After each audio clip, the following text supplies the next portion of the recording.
Hey everyone, I just wanted to make a video on the LG 2783A monitor that I use with my Xbox Series X. It's a 2K monitor capable of 144 Hz, and that's exactly what I was looking for my purposes.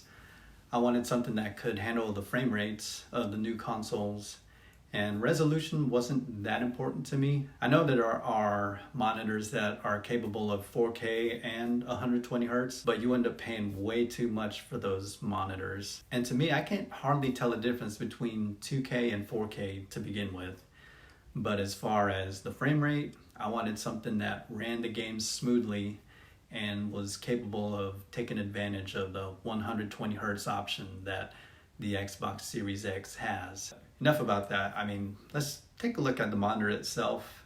You be the judge on whether this is a good monitor for you. On the back of this monitor, we've got a really cool red ring. It's pretty much a trademark of the LG monitors nowadays.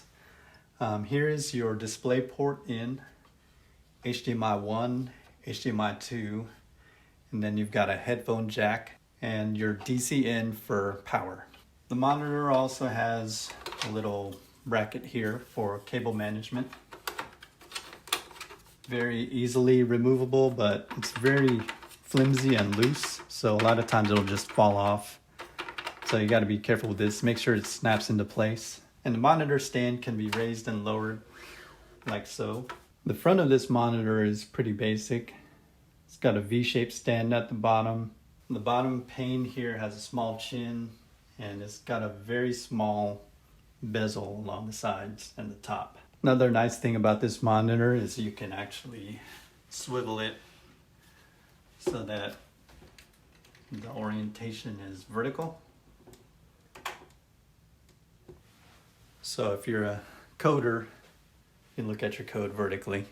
And let's take a look at the menu options that we have. We've got game mode, game adjust, picture adjust, input, and general.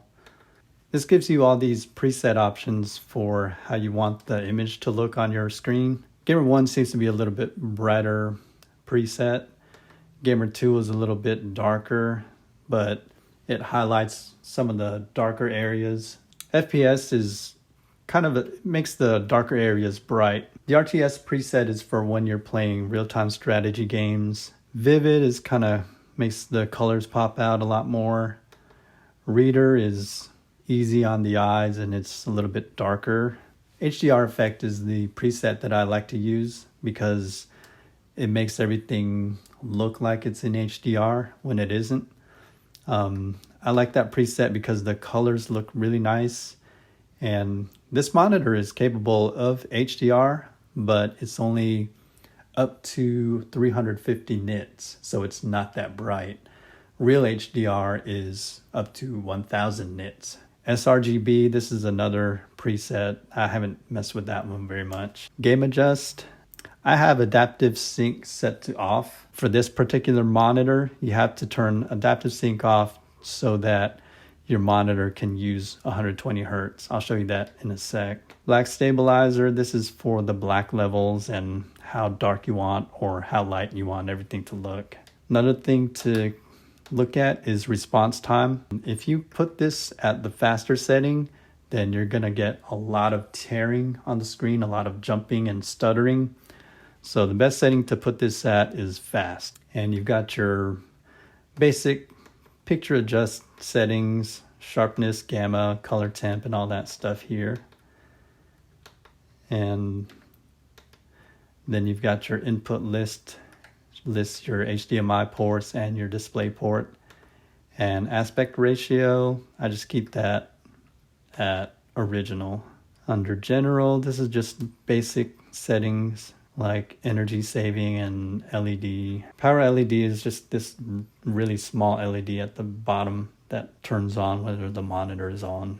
Automatic standby, I've got that to off. I just turned compatibility mode to off because I think when I turned this feature on, it didn't do very well. OSD lock, I'm not sure what that is, so I set that to off. And then you got your info, and you can reset the settings to factory defaults. Now let's take a look at the Xbox Series X's display options. Video modes, I've got allowed 4K, HDR10, and HDR on. 50Hz, 24Hz, and YCC, I've got those checked off. Video fidelity and overscan, I've got it set to auto detect, 24 bits per pixel, and standard color space.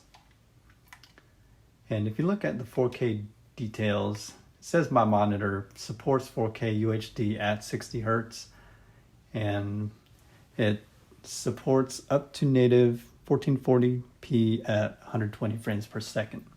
So that's the setting that is important to me.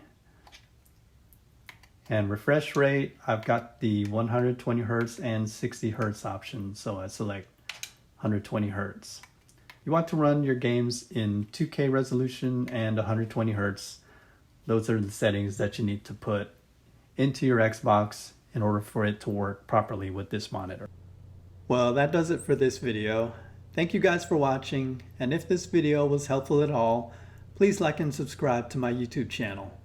I've put all the details for the monitor in the comments section below, and have a great day, and I'll catch you guys later.